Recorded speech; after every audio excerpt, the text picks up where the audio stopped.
Hi, this is Kim from Beyond Software. Today you're going to learn about labor costs.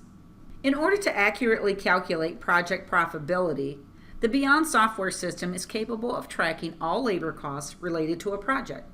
These costs are calculated based on the time entered by the resource. The first thing you need to decide is which labor costing method will you use. Beyond has two options, resource or labor category. If you choose to use resource, it uses the rate of the person performing the project-related work. If you choose to use labor category, it uses the rate of the type of work being performed on the project. The project policy screen is where you define the labor costing method. You either choose labor category or resource.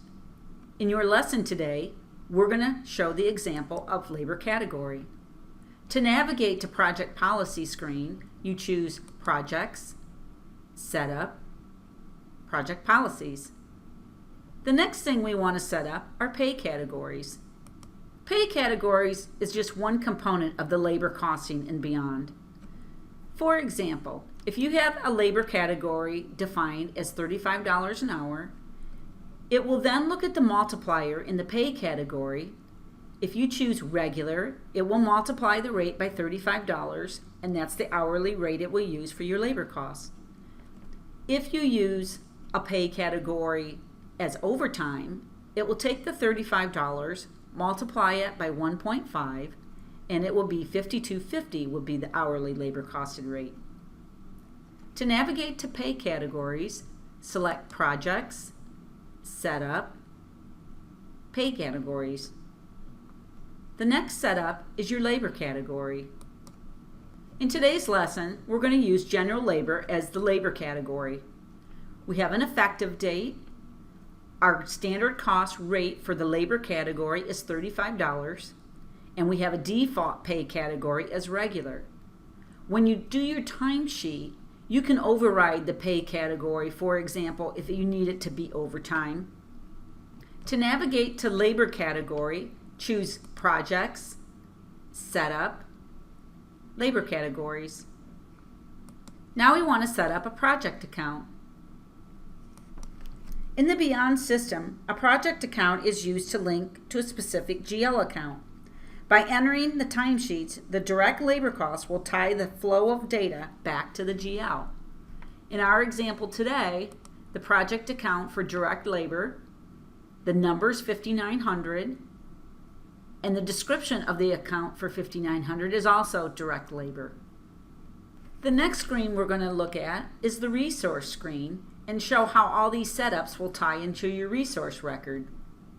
These are defaults for the resource and can be overridden in the timesheets. So you have a home department for this particular resource, a project account of direct labor, a labor account of general labor. The pay rate represents this resource's actual payroll hourly rate. The pay category default is regular, and the standard cost rate is $150 in this example. If we would have chosen our labor costing method to be resource, this is the field, the standard cost rate is where it would look for that rate. So if you recall, in project policies, for labor costing method, if we would have chosen resource, then it would look at this field. If you wanted the standard cost rate to be what your resource hourly payroll rate would be, then you would make the pay rate and the cost rate be the same. In our example today, though, we are using a labor category, so our rate is going to be $35. To navigate to the resource screen, you would choose Projects and Resources. Now we're going to go to the weekly timesheet to see how all this data fits together.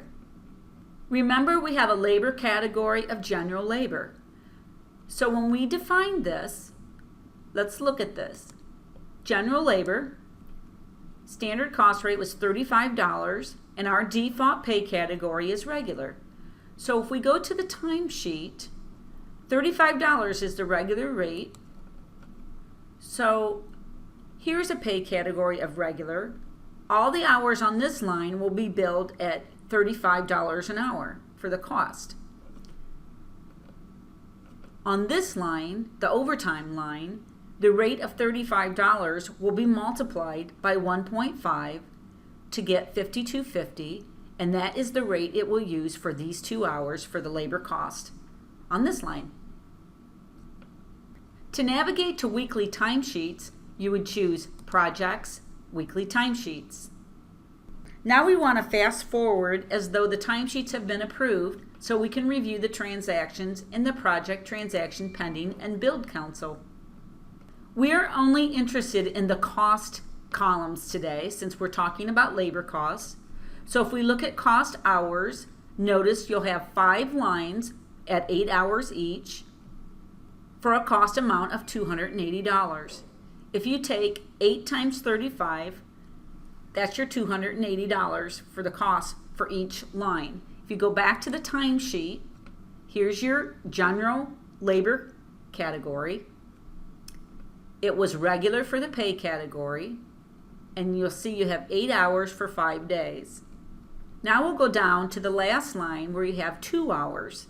The 2 hours was going to be multiplied by 1.5, the overtime pay category rate, or multiplier, excuse me, which is $52.50. So you'll see 2 hours comes to $105. And that goes back to the timesheets for the overtime line of 2 hours. To summarize what you've learned today, you set up a labor costing method in Project Policy screen. We set up pay categories for the multiplier. We looked at a labor category for general labor. We looked at project accounts. We reviewed how the fields are used in the resource screen. Then we tied them all together in the timesheets. The transactions were processed, and then we looked at the Project Transaction Pending and Billed Council. After you set up, the system takes care of the rest. That's how easy it can be to use labor costs in Beyond Software.